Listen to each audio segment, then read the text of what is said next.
Mutta hei, oikein hyvää huomenta.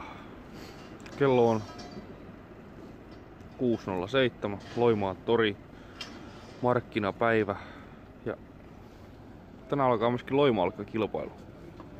Eli tosiaan laitetaan takee kuntoon. Ja siis lähdetään kohta kotiin vähän siistiä. Takeella palaa valot. Siellä on Sanni. Pikaiset toimenpiteet, että saadaan jonkinnäköistä rotia tähän ulkonäköön, että kehtaa mennä lavalle. No niin, nyt on saatu juontajasta niin paljon ihmisen näköinen kuin siitä voi saada näillä geeniperimillä. Isoin härdelli on ohi ja nyt odotellaan likkoja saapuaksi. No niin, nyt rupesi satamaan lunta. 5 minuuttia siihen, että aletaan esittelemään likkoja. Käytiin briefausta läpi. Ihan hyviä kandidaatteja meillä tänä vuoden kisassa. Kohta mennään, mikä fiilis? Näillä mennään. Jännittääkö? Ei. Ei yhtään? Ei. Mua jännittää niin helvetistä. Likaat on esitelty ja meni ihan kohtalaisen hyvinkin kai. Laut on kylmä.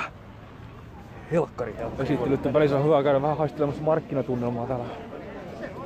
Väkeä on, kun markkinoilla kuuluisi olla. Jos lounastauko. Mitä? Löytyykö Loimaan suosikki? Ei löytynyt kyllä vielä. Täytyy haastella toinen kerta tarkemmin. Aika kylmä täällä.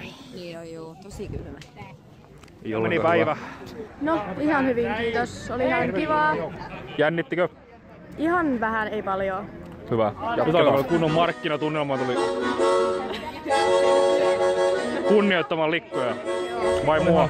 Kyllä huikee kokemus, ainakin itselle tämmönen juontaminen. Ei ole ennen tullut tehtyä ja voisi tulevaisuudessa ehkä olla niinku joku pieni semmonen, mitä voisi tehdä oman työn ohessa. Niinku ehdottomasti plussan puolelle ja hienoja likkoja.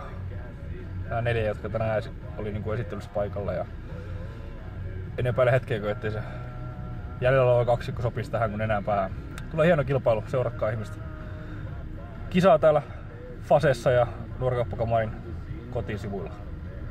Kuulemisiin!